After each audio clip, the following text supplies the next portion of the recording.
Alors, je vous le présente, Jonathan. C'est sa première fois au séminaire. Jonathan est conseiller principal chez SAI depuis 2022, juillet 2022, donc c'est un petit nouveau. Mais ce n'est pas un nouveau dans le domaine, donc il compte quand même 20 ans d'expérience dans le domaine de l'assurance collective. Et présentement, Jonathan agit comme actuaire conseil auprès d'une clientèle qui est composée exclusivement d'organisations syndicales, de comités paritaires, aussi du secteur public et parapublic. Alors, à toi la parole.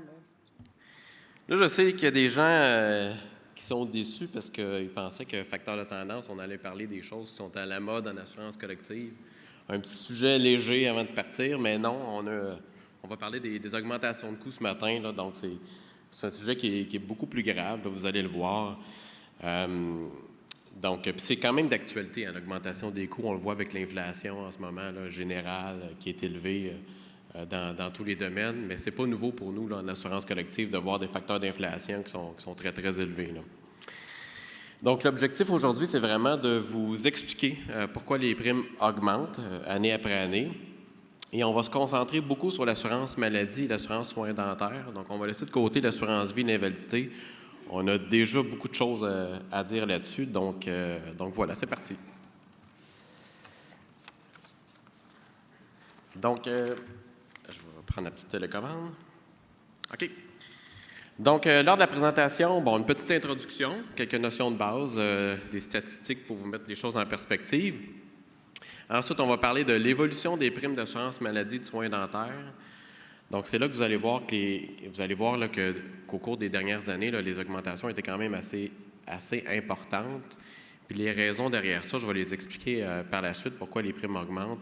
Il y a vraiment eu une transformation spectaculaire du risque dans les régimes d'assurance collective, en assurance médicaments principalement. Donc, on va le voir tout à l'heure. Et quelques éléments de réflexion pour mitiger l'augmentation des primes, mais je vous avertis tout de suite, retenez pas votre souffle, il n'y a pas de solution miracle. Je pense que ceux qui sont impliqués dans les négociations de renouvellement puis dans les designs de régime le savent. Là, des fois, c'est pas évident d'essayer de contrôler les coûts, puis on a les mains un peu liées. Là.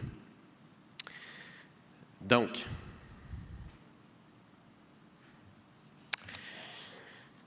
il y a beaucoup de régimes d'assurance collective dans le marché. Il y a des régimes de base catastrophiques, il y a des régimes qui sont super généreux, il y a des régimes qui sont payés à 100% par les employés, des fois 100% par l'employeur. Souvent, c'est entre les deux. Mais grosso modo, nous, quand on regarde l'ensemble de nos assurés, là, on a à peu près, notre bloc d'affaires, à peu près 400 000 employés, tous syndiqués ou membres d'associations. Une prime annuelle standard en assurance, une prime couverture individuelle, c'est 2 000 $. Pour une couverture familiale, c'est 4 500 $. En soins dentaires, on parle plutôt de 500 $ en individuel puis 1 200 du côté familial. Donc, ça vous permet d'avoir une certaine idée là, de l'ordre de grandeur. Puis je faisais la mathématique pendant que Mme Plaude parlait ce matin, où elle mentionnait que 25% des coûts en santé étaient payés par le privé versus le public. Donc, j'ai fait la mathématique. 70 milliards de dollars, c'est le budget du gouvernement provincial en santé. Quand on divise ça par la population totale au Québec, à peu près 8,5 millions de personnes, on a un coût annuel d'à peu près 8 000 $. Donc, pour le régime public, coûte environ 8 000 $ par personne. Et ici, on a le régime privé qui coûte environ 2 000 $. Donc, on retrouve notre 25 %.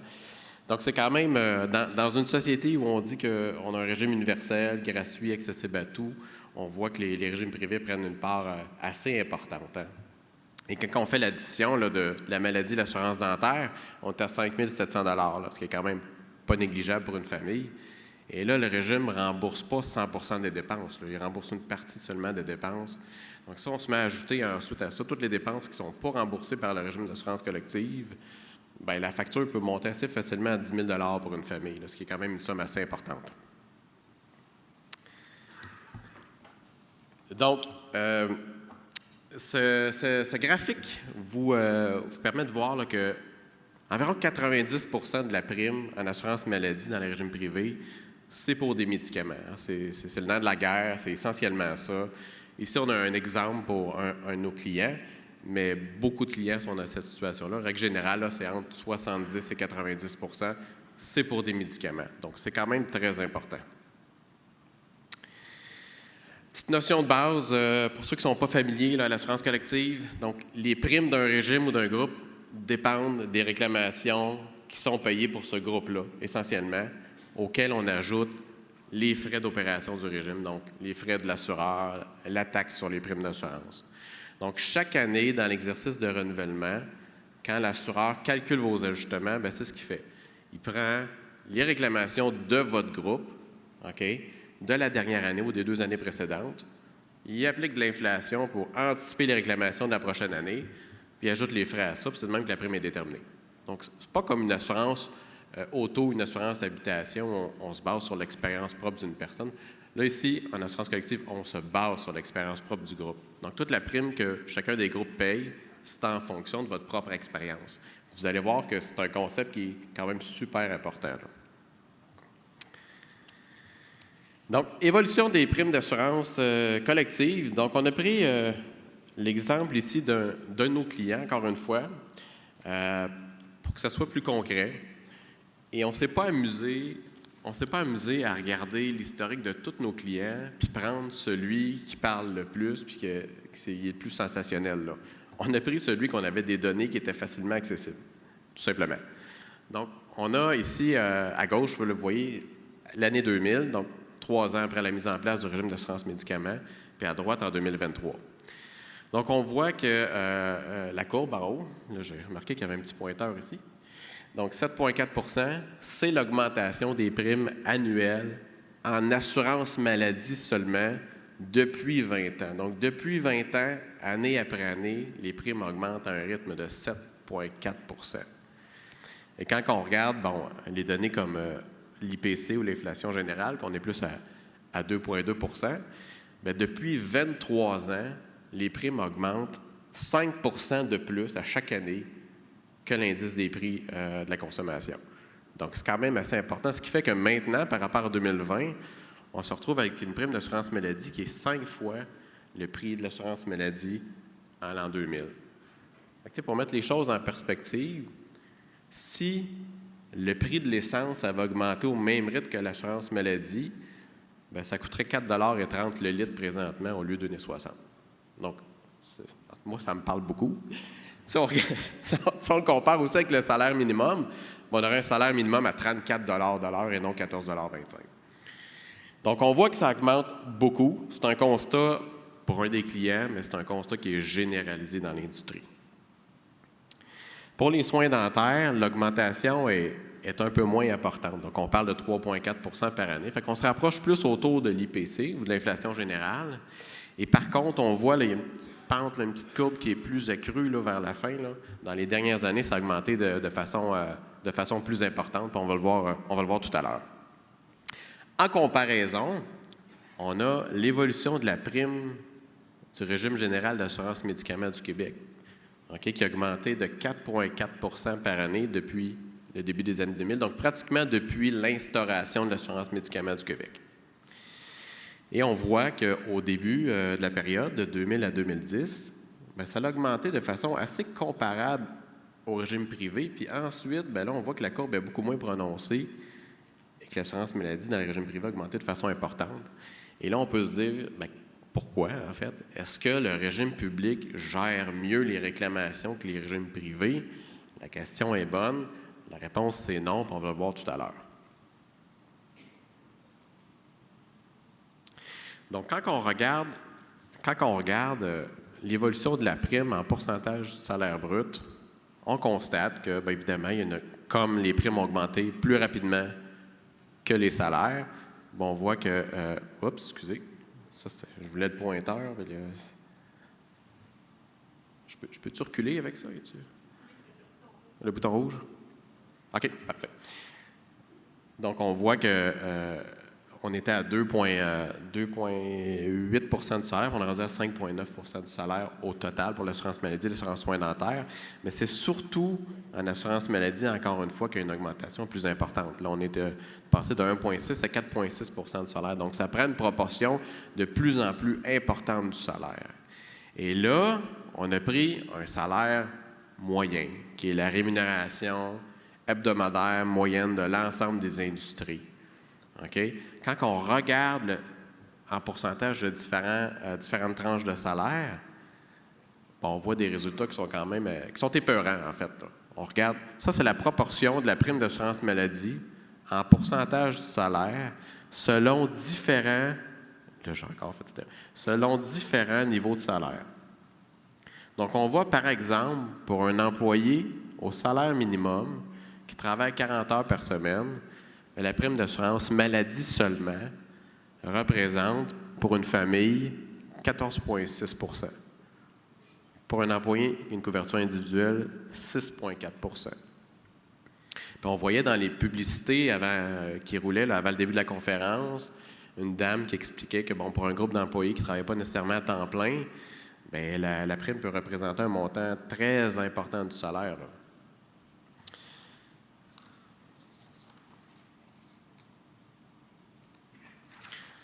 Donc, on se rappelle qu'ici, on est toujours avec un exemple de notre clientèle, avec une prime qui se rapproche de la prime standard de 4 500. On a un groupe qui, cette année, la prime assurance familiale, en fait pour la prochaine année, va être de 12 700 $. OK? Donc, ce n'est pas standard, on s'entend, là, c'est un groupe qui est dans cette situation-là, mais quand même, on est rendu à des niveaux qui se rapprochent de ceux des États-Unis. Là. 12 700 $. Là.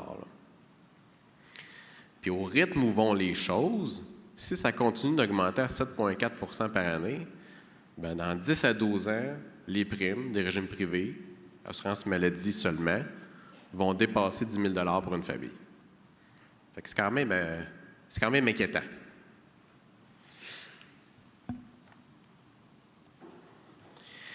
Donc, ici, on a l'évolution des primes, différents salaires pour les soins dentaires. Ce n'est pas une erreur, là, l'échelle du graphique, c'était voulu, c'était pour montrer la comparaison avec la maladie. Donc, on voit que les soins dentaires, ça représente une portion moins importante du salaire qu'en assurance maladie, mais on est quand même dans des niveaux qui sont autour de 4 % pour une famille, pour un salaire annuel de 30 000 $.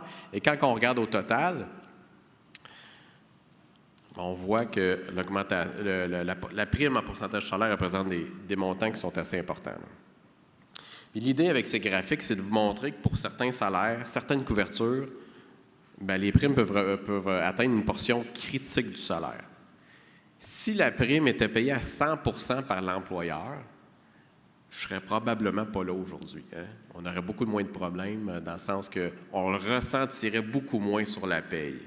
Oui, il y a l'avantage imposable, mais en bout de ligne, la prime est payée à 100 % par l'employeur. Mais si la prime est payée à 100 % par l'employé, ou juste à 50 %, c'est quand même important. J'ai fait un petit exemple pour vous. Donc, pour un salaire de 50 000 par année, donc environ 24 $ de l'heure, pour quelqu'un qui travaille à temps plein, qu'on suppose que le régime coûte 15 % du salaire, on le voit ici, là, à 50 000, on est à 11,2 %. Là, il manque l'invalidité et l'assurance vie. Fait qu'on rajoute l'assurance vie et l'invalidité. Disons qu'on est à 15 %. Donc, l'employeur en paye 50 %. OK? Dans mon exemple. La déduction par paye pour un employé va être de 144 $ aux 2 semaines. OK? C'est plus que l'impôt fédéral. C'est presque autant que l'impôt provincial. C'est comme si on avait un troisième impôt, dans le fond, à chaque paye. Puis ça, c'est un exemple quand la prime est payée 50-50. Donc, on peut comprendre pourquoi il y a des groupes, puis pourquoi il y a des régimes qui mettent la clé dans le régime, hein, parce que ça coûte beaucoup, beaucoup trop cher. Et là, la grande question de ce matin, pourquoi les primes augmentent autant? Petite définition ici du facteur de tendance. Donc, l'inflation, le facteur de tendance, bref, le facteur qui fait augmenter les coûts en assurance maladie, ça représente la variation des réclamations payées par personne assurée qui provient de l'augmentation de l'utilisation et des prix. Donc ça veut dire plus les prix augmentent de façon générale, évidemment, les primes d'assurance vont monter. Et plus les gens l'utilisent, le régime, bien, la prime va également monter. C'est la somme de ces deux facteurs-là qui font en sorte que les primes augmentent à une grande vitesse. Et évidemment, les paramètres du régime ont une influence sur le facteur de tendance. Puis j'ai un petit exemple pour vous le montrer. Donc, petit exemple simple, on a un employé ici qui réclame des soins pour santé mentale, un soin de psychologue, dans un régime qui rembourse 100% avec aucun maximum. Okay? Puis l'idée derrière ça, c'est de voir, c'est quoi, avec un régime comme ça, okay? C'est quoi l'impact de l'augmentation de la prime pour un régime qui serait construit de cette façon-là. Donc, on voit que, bon, l'année 1, 5 visites chez le psychologue, honoraire professionnel, 120 $. Année 2, 6 visites chez le psychologue, honoraire professionnel, 130 $. Donc là, évidemment, on s'est amusé à faire varier l'utilisation et le prix des professionnels. Ce n'est pas des chiffres qui sortent d'un chapeau, là. C'est ce qu'on observe quand on regarde les réclamations de l'ensemble de nos groupes. Quand les gens vont chez le psychologue, en moyenne, ils vont 5 à 6 fois par année. Des fois, c'est juste une fois, des fois, c'est 2 fois, des fois, c'est 25 fois, mais en moyenne, c'est ce qui est passé dans les régimes d'assurance. Et les honoraires professionnels, 120, 130 $, encore là, ce n'est pas des chiffres qui sortent d'un chapeau, c'est la réalité, c'est ce qu'on observe. Okay? Donc, les honoraires professionnels pour un psychologue, c'est entre 120 et 150 $, je vous dirais, là, dépendant de la région. Ce qui fait que les réclamations totales pour cet employé ou pour cet individu-là, on parle de 600 $ pour l'année 1, 780 $ pour l'année 2. Évidemment, augmentation des frais de 30 % parce que les visites augmentent, puis le coût des visites augmente. Et le régime rembourse 100 %, aucun maximum. Donc, augmentation des coûts du régime de 30 %. Pour cet individu-là, par contre, il ne paye rien de sa poche. Donc, aucune augmentation. Donc là, ici, on a devant nous un régime qui protège très bien un individu contre les effets de l'inflation. 0 % l'année 1, 0 % l'année 2. Deuxième exemple, le régime rembourse à 80 %, aucun maximum. Donc, encore là, l'ordre de grandeur d'augmentation, une augmentation de 30 % des frais. Remboursement du régime à 80 %, une augmentation du remboursement du régime de 30 %. Donc, les primes vont augmenter de 30 %. Et pour l'individu, une augmentation de 30 % également. Donc, comparativement à 0 dans l'exemple précédent. Troisième exemple et dernier exemple, 80 % avec un maximum admissible de 60 $ par visite. Donc, ça, on en voit beaucoup des régimes comme ça. Et là, on voit que l'impact pour le régime est moins important, 20 % alors que pour l'individu, c'est 37 %. Donc là, on est devant nous un régime qui ne protège pas très bien les individus contre l'inflation, mais on a un régime qui protège bien contre les augmentations de primes, parce qu'on a réussi à contrôler. On est à 20 % au lieu de 30 %.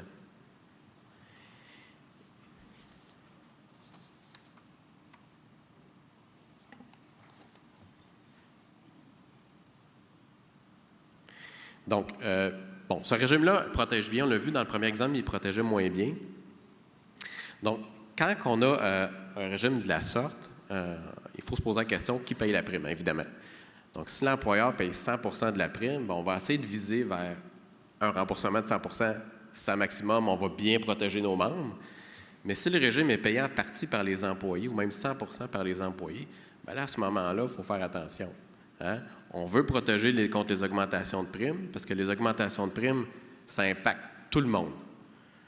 Alors que, mais on veut aussi protéger les adhérents ou les personnes contre les augmentations des coûts. Fait que là, c'est là qu'on rentre dans la danse, puis tous ceux qui ont été impliqués dans le processus de renouvellement de la tarification d'un régime, là, on rentre dans la danse de, là, les primes augmentent de 15 %, qu'est-ce qu'on peut faire? Là, on va faire des coupures dans le régime. Donc, on coupe le régime, les primes, au lieu d'augmenter de 15, ils augmentent de 10. Mais là, tous ceux qui vont chez le psychologue ou tous ceux qui réclament des médicaments, ça va leur coûter un peu plus cher. Donc, c'est un exercice qu'on fait annuellement avec beaucoup de nos clients. Puis, essentiellement, c'est ça. Donc, gardez ça en tête quand vous négociez avec l'employeur. Quel type de régime on a, qui paye la prime, puis tout ça a des conséquences sur l'inflation. Donc, on est toujours dans la grande question, pourquoi les primes augmentent? On a vu que les paramètres du régime ont un impact, donc la franchise, le maximum de remboursement, le pourcentage de remboursement aussi. La définition des frais admissibles aussi a un impact. Si on a un régime qui rembourse les analyses de laboratoire, chaque année, s'il y a des nouvelles analyses de laboratoire qui sortent, bien, ça va être couvert par le régime. Si on définit ou on circonscrit bien les termes du contrat, puis on dit au lieu de rembourser les analyses de laboratoire, on va rembourser les échographies, on va rembourser les examens de résonance magnétique, bien ça va faire en sorte que les nouvelles méthodes ou les nouvelles analyses qui vont sortir dans le marché ne seront pas remboursées par le régime, et ça va aider à contrôler les coûts du régime. Un autre élément, c'est la liste des médicaments admissibles. Et là, je vais ouvrir une grande parenthèse pour parler de la loi sur l'assurance médicaments du Québec, parce qu'il y a 3 choses super importantes à savoir. La première, comment ça marche en fait? Donc, pour tous les citoyens et citoyennes du Québec, la loi sur l'assurance médicaments du Québec prévoit que si la personne a accès à un régime d'assurance médicaments, en fait, si la personne n'a pas accès, il s'en va au régime général d'assurance médicaments de la RAMQ. Si la personne a accès à un régime privé, il n'y a pas le choix, là. OK? Oh, pardon, j'ai oublié une question, c'est vrai. Donc, s'il a 65 ans et plus, s'il n'a pas 65 ans et plus, régime privé d'assurance médicaments. Donc, ça veut dire qu'un employé qui a accès à un régime d'assurance collective et qui a moins de 65 ans n'a pas le choix d'adhérer au régime d'assurance collective privée. Il n'y a pas le choix. Et si ces personnes à charge ont aussi accès à ce régime-là, les personnes à charge aussi n'ont pas le choix d'adhérer à ce régime-là. Si la personne a 65 ans et plus, à ce moment-là, elle a le choix. Okay? Puis ça inclut autant les employés actifs que les personnes qui sont retraitées. Si on a 65 ans et plus, là, à ce moment-là, on a le choix, soit le régime public ou le régime privé.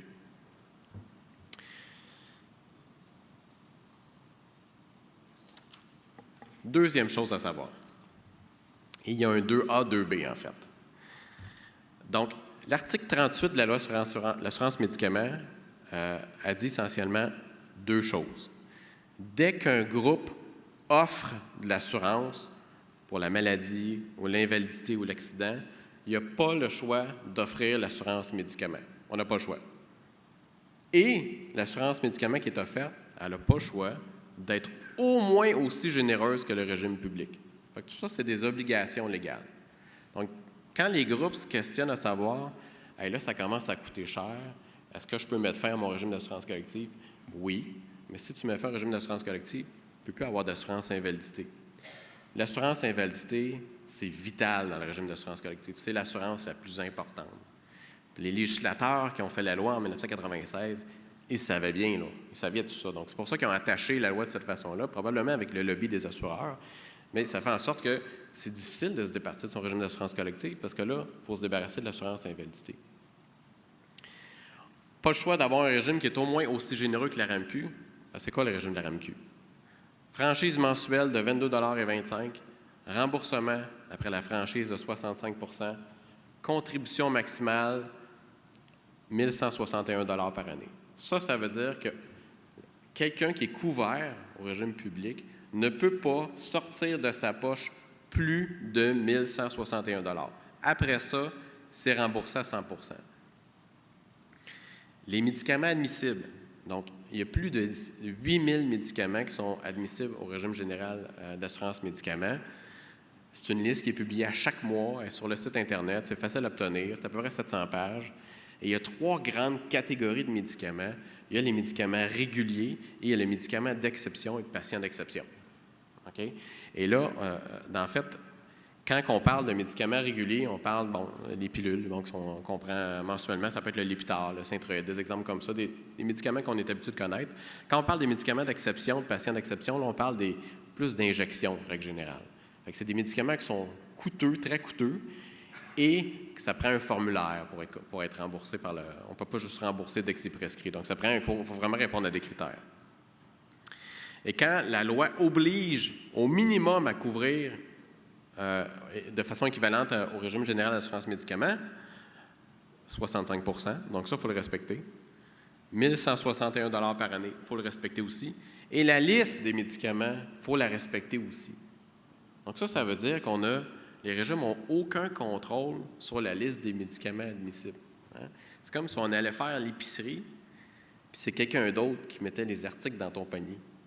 C'est une aberration un peu dans les régimes privés, et c'est ça qui menotte grandement les régimes privés, parce qu'on va voir là, qu'il y a une grande évolution des médicaments dans les régimes, Et c'est ça qui menace, dans le fond, la viabilité de ces régimes-là. Donc ici, on a des données du régime général d'assurance médicaments du Québec, donc qui sont disponibles gratuitement en ligne depuis l'instauration en 1997. Donc on voit qu'il y a une évolution du nombre d'assurés de 3,1 millions à 3,8 millions. Mais ce qui est surtout intéressant, c'est l'évolution des différents types de médicaments. Donc on voit, là, les médicaments d'exception, on est passé de 65 millions à 2107 millions en 21 ans. Une augmentation à chaque année de 18 %. Patients d'exception, je passais rapidement, mais essentiellement, c'est des médicaments qui ne font pas partie de la liste, mais que les gens peuvent se faire rembourser parce que les médicaments ont démontré que le traitement avait des bénéfices et que la facture est trop importante pour le patient, donc on le rembourse. Donc, les coûts sont passés de 1,2 million à 366 millions, d'augmentation de 30 % à chaque année. Donc quand je parlais de la transformation spectaculaire du marché des médicaments, c'est ça qui le démontre, là. On le voit ici, là. Ce n'est pas du tout le même risque ou les mêmes médicaments que lorsque la loi a été définie en 1996. Donc ici, on voit essentiellement les mêmes données, mais en pourcentage. Excusez, je passais rapidement, là. On voit que les médicaments d'exception et de patients d'exception représentent la moitié de la facture du régime général d'assurance médicaments. Donc, on a parlé du régime général, le régime public. Dans les régimes privés, comment ça se traduit tout ça? Bien, évidemment, une transformation importante du marché des médicaments, ça je l'ai mentionné. Il y a un automatisme légal, donc il y a plein de nouveaux médicaments qui sortent, qui sont extrêmement coûteux, qu'on n'a pas le choix de rembourser dans le régime privé à cause de la loi. OK? On parle de médicaments, on va le voir tantôt, là, mais nous, on a un client pour lequel un patient a un médicament de 2,2 millions. 2,2 millions de dollars par année pour une personne. Et je vous ai expliqué le principe au début, les primes du groupe dépendent des réclamations du groupe. Donc, le 2,2 millions vient affecter la prime du régime d'assurance collective de façon importante. Okay. Il y a évidemment de la mutualisation, là, pour ceux qui sont impliqués dans les dossiers de renouvellement. Il y a une mutualisation qui existe, ça fait partie de la loi. Les assureurs doivent partager le risque des réclamations entre eux, mais c'est clairement pas suffisant.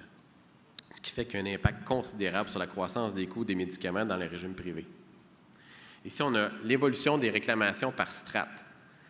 Donc, en bas, c'est des gens, des employés avec leur famille qui réclament 500 $ et moins par année. Puis ici, on a 50 000 $ et moins et plus par année. Donc, encore là, on a l'exemple pour un client, mais la réalité, c'est la même dans beaucoup de clients. Il y a une augmentation fulgurante là, des réclamations coûteuses. On voit là, 9 % il y a 6 ans, c'est rendu 32 %. 32 % de la facture de réclamation du groupe, c'est pour des gens qui réclament plus de 50 000 $ par année.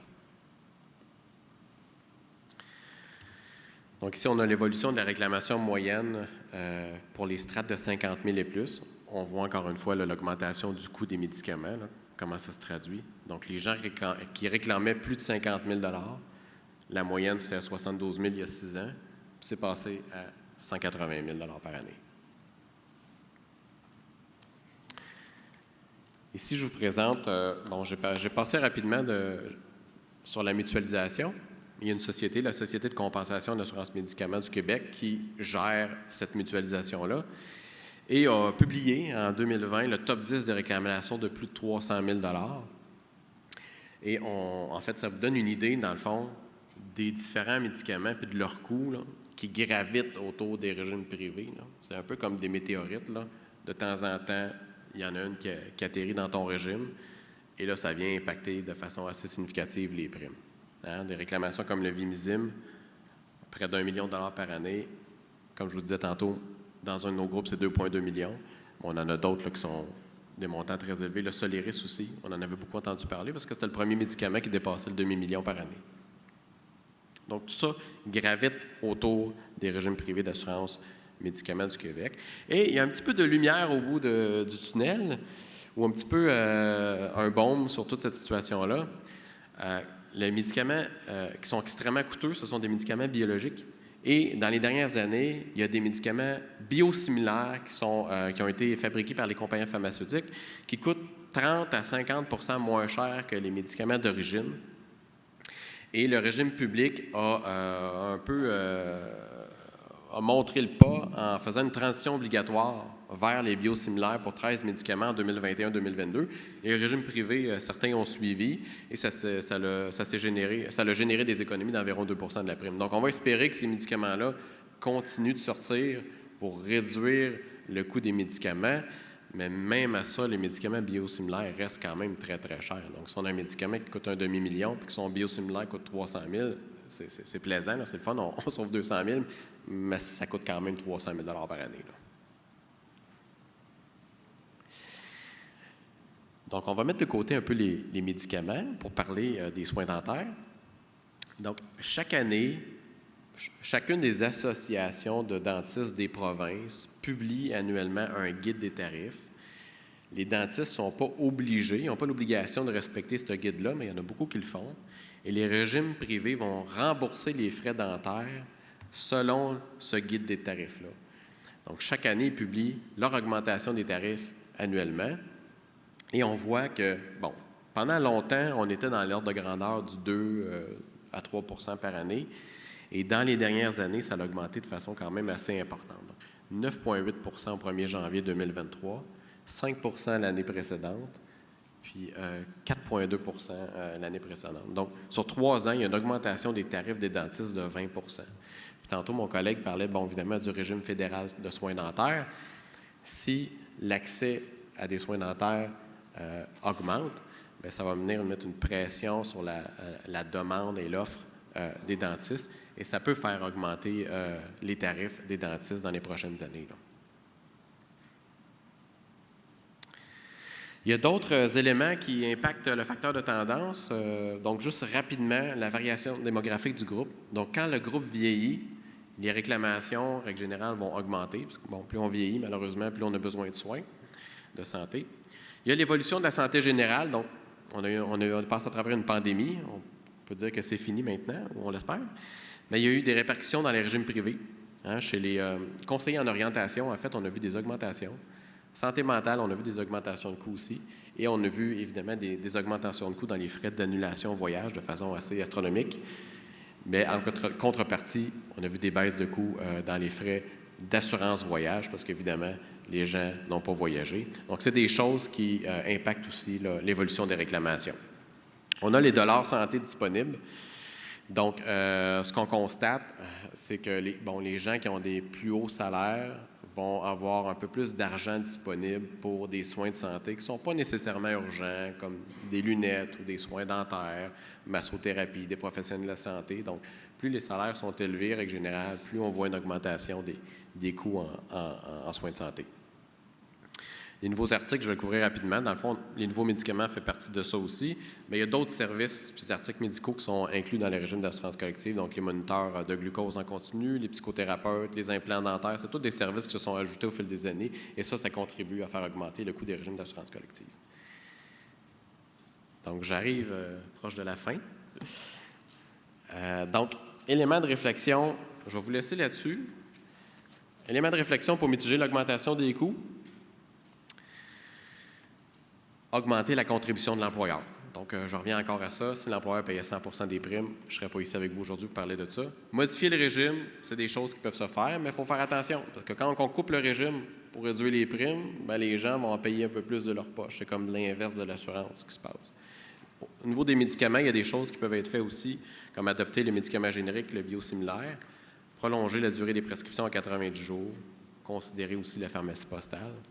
Et évidemment, la facture des soins de santé n'augmenterait pas aussi vite si on est en bonne santé, en bonne forme. Donc, la prévention, ça fait effectivement partie des éléments de réflexion là, pour mitiger l'augmentation des primes.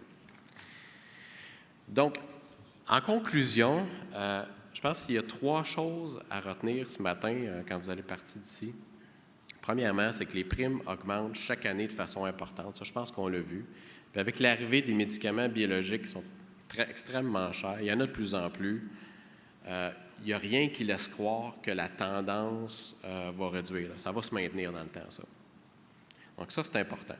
Deuxième chose, les coûts peuvent représenter une portion critique du salaire, dépendant du régime, dépendant du niveau de salaire des participants.